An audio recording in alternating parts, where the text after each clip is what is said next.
প্রিয় শ্রোতা, আসসালামু আলাইকুম। 1971-এ যারা দেশ স্বাধীন করেই আমরা স্বাধীনতা পেয়েছি বলে নিচে গিয়ে অস্ত্র জমা দিয়ে দায় মুক্তি নিয়ে ঘরে ফিরে গিয়েছিলাম তথা সংসারে ফিরে গিয়েছিলাম, তাদের যে কত বড় ভুল ছিল আমাদের চিন্তাভাবনার বাইরে। যে স্বাধীনতা পেলাম নাকি স্বাধীনতা হস্তান্তরিত হলো মাত্র স্বাধীনতার নামে যে বিকৃত রাজনৈতিক ধারার হাতে ক্ষমতা বা শাসকের দায়ভার আমরা তুলে দিয়ে গেলাম, তার জ্বলন্ত প্রমাণ জুলাই আগস্ট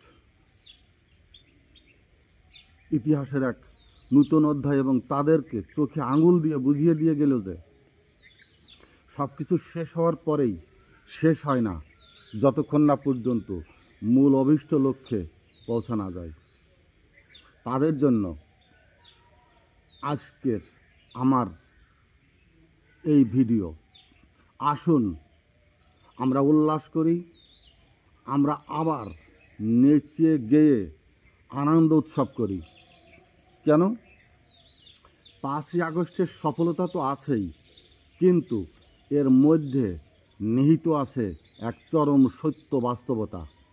সেটা হলো আপনার, আমাদের সন্তানেরা, আমাদের তৃতীয় প্রজন্ম, নাতি পুতি, নাতি নাতনিরা সংগ্রাম করতে শিখে গেছে, রক্ত দিতে শিখে গেছে, আন্দোলন করতে শিখে গেছে, বিপ্লব করতে শিখে গেছে।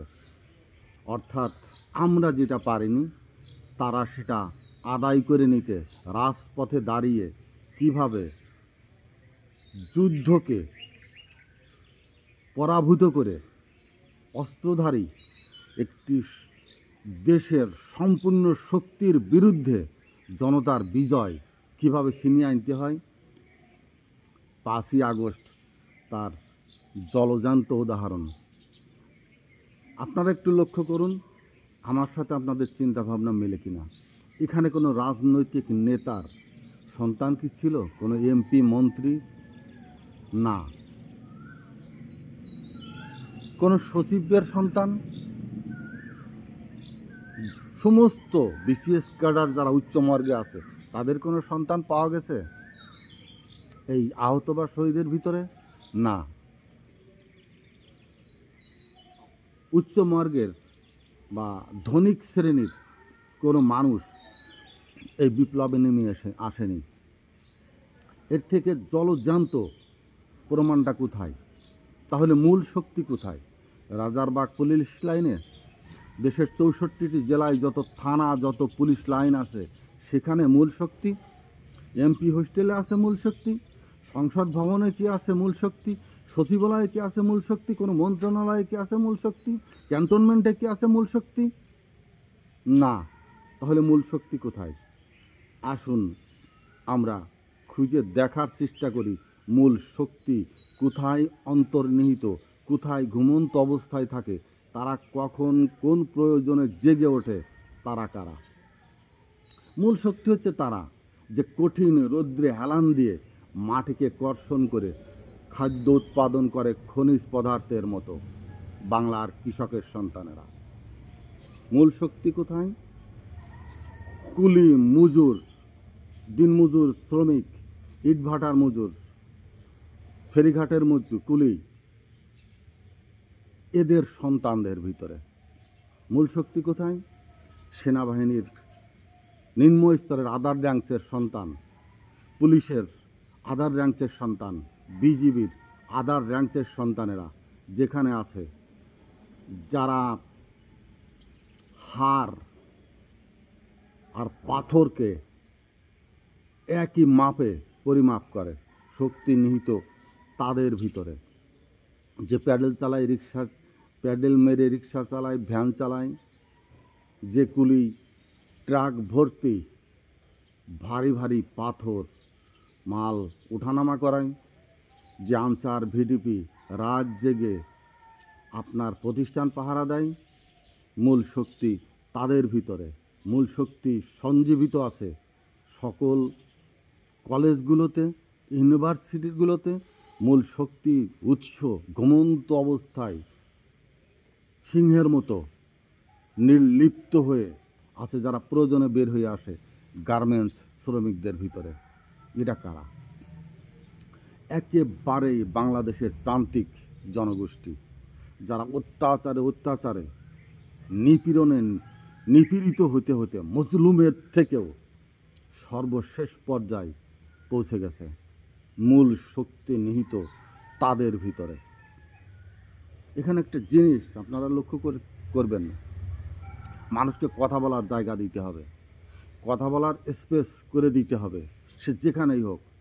যেমন একটি সামাজিক মিডিয়া, ফেসবুক, ইউটিউব, রাজপথ, যে কোনো জায়গায় মানুষকে কথা বলতে দিতে হবে। কথা না বলে দিলে কী হবে? তার কণ্ঠরোধ করবেন। সেই কণ্ঠ রোধ অর্থাৎ তার যে কথার স্পিড, তার যে ধ্বনি, তার যে সংগ্রামিত উচ্চারিত স্লোগান, সেটা যখন আপনি তার বুকের ভিতরে রেখে দিতে চাবেন, সেটা সেই শক্তি বুকে সঞ্চারিত হবে। আপনার চেপে ধরা গলার ভিতরে থেকে যখন সেটা বুকে যাবে, বুক থেকে আস্তে আস্তে সেই শক্তি রূপান্তরিত হবে মুষ্টিবদ্ধ হাতে। মুষ্টিবদ্ধ হাত দিয়ে যদি আপনি কোনো ঘুষি মারতে না দেন, আঘাত করতে না দেন, সে মুষ্টিবদ্ধ হাত খুলে যাবে এবং এই খোলা হাত আপনার বিরুদ্ধে যে কোনো কিছু ধরতে বাধ্য হবে। হয় অস্ত্র, আগ্নেয় অস্ত্র হোক, মারাত্মক ধারালো অস্ত্র হোক, অথবা পাঞ্জা হোক, আপনার বিরুদ্ধে সেটা রুখে দাঁড়াবেই। অর্থাৎ আমি যেটা বলতে চাচ্ছি, মূল শক্তি কারোর কাছে নেই, মূল শক্তি সাধারণ জনগণের ভিতরে নিহিত আছে। এই জনগণ আপনার বিরুদ্ধে রুখে দাঁড়াবে যদি আপনি জনগণের কাতারে না এসে জনগণকে আপনার কাতারে নিতে চান। বড় ভুল ছিল সেখানেই, বিগত স্বৈরা শাসকের বড় ভুল ছিল সেটা বুঝতেই যে আমার মূল শক্তি থেকে আমি অনেক দূরে সরে চলে এসেছি। সেই শক্তি, যে শক্তি জুলাই আগস্টে সৃষ্টি করেছে, এই জুলাই আগস্টের আগ্নেয়গিরি, এই আগুন যদি পুরা প্রজ্বলিত না হতে দেন, এই আগুন যদি যে স্পিড নিয়ে জ্বলে উঠেছে, সেই স্পিডে তার যে দাহ তাপ বিক্ষিপ্তভাবে নিক্ষিপ্ত হতে না দেন, এটা যদি আবার কেউ না কেউ নির্লিপ্ত করতে চায়, চাপে, ভয়ে, বিভিন্ন কৌশলে সেই আগুনকে যদি নিষ্ক্রিয় করতে চান, সঠিকভাবে দাহ্য না হইতে দিয়ে, সে আগুন আবার প্রজ্বলিত হবে যে কোনো সময়। কারণ আমি আগেই বলেছি, আমাদের নাতি পুতিরা মরতে শিখে গেছে, রাজপথে রক্ত দিতে শিখে গেছে। ওপেন, আমি ডক্টর ইউনূসের সাথে শুধু নয়, এটা আমার ভিতরকারী চিন্তাভাবনা ছিল, যেটা ডক্টর ইউনূসের মধ্যে এখন বহির্প্রকাশ হয়ে আসছে। এই আইন প্রণেতা যারা নিজেদের মতো করে, এরা এই সংবিধানে কি লিখে রেখেছে, সংবিধানে কি আছে, কি লিখে রেখেছে, তারা তাদের সুযোগ সুবিধার জন্য পুরা জনগণকে সেটা জানতে দিতে হবে, জানাতে হবে। পুরা সংবিধান ওয়েবসাইটে ছেড়ে দিতে হবে। প্রত্যেকটা জনগণ গ্রামে গঞ্জে, শহরে, নগরে, বন্দরে, চায়ের দোকানে, নাপিতের দোকানে, যেখানে টেলিভিশন আছে, যেখানে যেটা আছে গণমাধ্যমের মাধ্যমে, তারা সেই সংবিধান পড়বে, জানতে চেষ্টা করবে তাদেরকে কোন কৌশলে কৃতদাসে পরিণত করে রাখা হয়েছে, তাদের কণ্ঠ রোধ করে তাদের কাছ থেকে কোন ধরনের সুযোগ সুবিধা কেড়ে নেওয়া হয়েছে এই রাজনীতির নামে। অতএব এদেরকে, জনগণকে জানতে দিতে হবে। মানে কি বলবো, চোরের মাল কিভাবে ভাগ বন্টন হয়। আমি কিছুদিন আগে এই স্বৈরা শাসকের শেষের দিকে এসে যখন উনি বিভিন্ন ধারার লোকজনকে রাজপথে নামিয়ে নিয়ে আসলেন, সেখানে ব্যবহার করলেন মুক্তিযোদ্ধাদের। মুক্তিযোদ্ধার মিছিল যাচ্ছে, আমি তো চিনি কারা মুক্তিযোদ্ধা। দেখি সাবেক জেলা প্রশাসকের সাবেক সিএ সে মুক্তিযোদ্ধাদের সাথে মুক্তিযোদ্ধার বেশ তার বুকে লাগানো ওর ভিতরে। আমি বললাম কী ব্যাপার, এই লোক এখানে কেন? সুযোগটা কোথায় নিয়েছে দেখেন। যখন ভুয়া মুক্তিযোদ্ধাদের লিস্ট, নামীয় তালিকা স্থানীয় এমপিদের মাধ্যমে সুপারিশকৃত হয়ে জেলা প্রশাসকের মাধ্যমে ওখানে যাচ্ছে, উনি আস্তে করে নিচে ওনার নাম ঢুকিয়ে দিয়েছে। জেলা পর্যায়ের ঘটনা, ওনার নাম ঢুকিয়ে দিয়েছে, ওইটা মুক্তিযোদ্ধা অনুমোদিত হয়ে গেছে, উনি মুক্তিযোদ্ধা হয়ে গেলেন।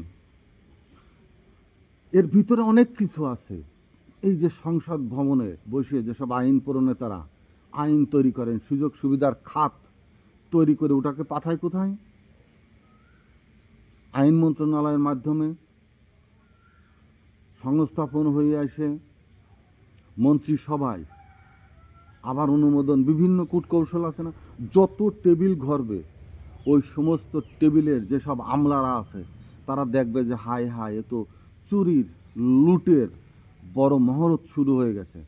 ওর নিচেই ওনাদের সুযোগ সুবিধাগুলো আস্তে আস্তে নোট করে দেবেন যে তোমরা যদি চুরি করতে চাও আমাদের ওই সুযোগ সুবিধা দিতে হবে।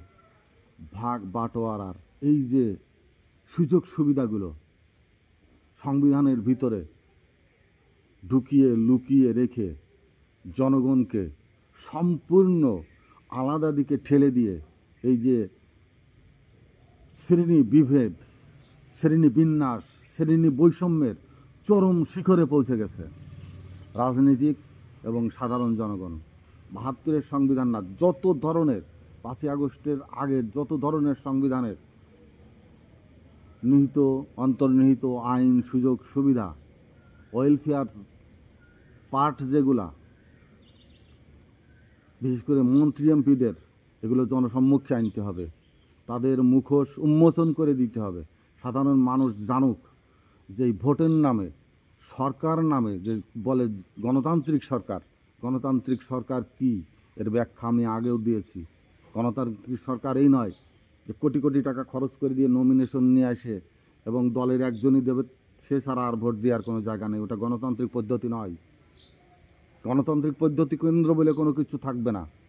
গণতান্ত্রিক পদ্ধতি যে কোনো দলেরই হোক, 10 জন 15 জন হোক, 15 জনই এমপি নির্বাচন করবে এবং সেটা স্থানীয় নির্বাচন অফিস থেকে ফর্ম কিনে সেখান থেকে অনুমোদিত হয়ে জনগণের কাছে দাঁড়িয়ে, জনগণের কাঠগড়ায় দাঁড়িয়ে জবাবদিহির মাধ্যমে সে নির্বাচিত হয়ে তারপরে আপনার সংসদ ভবনে আপনার দলে যোগদান করবে।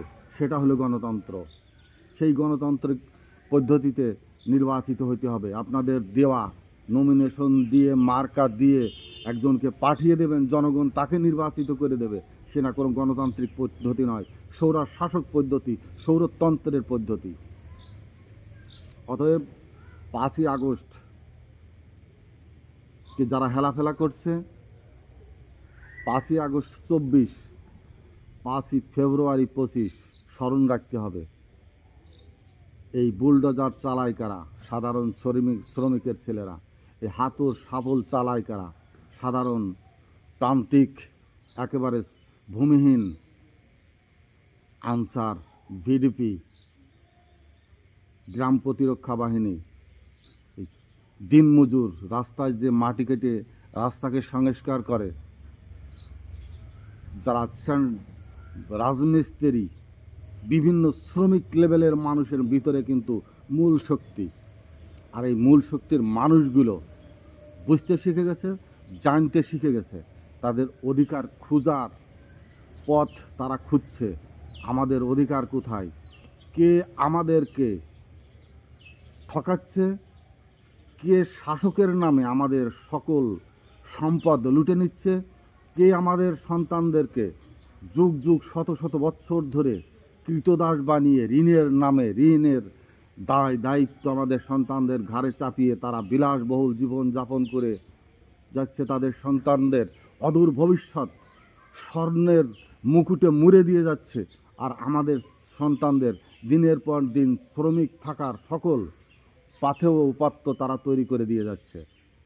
অতএব যেই আসুন না কেন, মূল শক্তির কেন্দ্রে যদি আপনারা সম্মানজনক অবস্থান ফিরিয়ে না দেন, মূল শক্তিকে যদি সমীহ না করেন, মূল শক্তির কাছে যদি আপনারা হেঁটে না আসেন, মূল শক্তি যদি আপনাদের দিকে ধাবিত হয়, ওই সংসদ ভবন 32-এর মতো ভেঙে যাবে, ওই এমপি ভবন 32-এর মতো ভেঙে যাবে, ওই মন্ত্রণালয়, ওই সচিবালয়, ওই প্রাচীর দুর্গ যত শক্তই হোক না কেন, এইসব শ্রমিকের কাছে পানির ঢেউয়ের মতো লাথি দিয়ে ভেঙে গুড়িয়ে দিয়ে এই সাধারণ মানুষ শহরের ভাগ চাবে, সংসদ ভবনের ভাগ চাবে, এমপি হোস্টেলের ভাগ চাবে, বাংলাদেশের রাষ্ট্রীয় ভবনের ভাগ চাবে, বাংলাদেশের সকল মন্ত্রণালয় সচিবালয়ের ভাগ চাবে, এবং তখনই গড়ে উঠবে মূল প্রকৃত বাংলাদেশের মূল ভিত্তি, স্বাধীনতার স্বাধীন দেশ তখন গঠিত হবে। অতএব যারা ওই জায়গায় বসে আছেন, কুকুরের মতো ঘেউ ঘেউ করছেন নির্বাচন করে, যতক্ষণ না 5ই আগস্টের মূল ধারা পুনর্বিন্যাস হবে, পুনর্গঠিত হবে, মূল ধারার মানুষকে যতক্ষণ না পর্যন্ত সরকারের সাথে সম্পৃক্ত হতে দেওয়া না হবে, ততক্ষণ মূল স্বাধীন দেশ পূর্ণাঙ্গ রূপ পাবে না। অতএব আবারও বলছি, আসুন, হাসুন, উল্লাস করুন। আমাদের সন্তানেরা, আমাদের নাতিপুতিরা রক্ত দিয়ে তাদের উজ্জ্বল ভবিষ্যৎ আরও উজ্জ্বল করবে, এই আশা ব্যক্ত রেখে আজকের মতো এখানে শেষ করছি। আসসালামু আলাইকুম।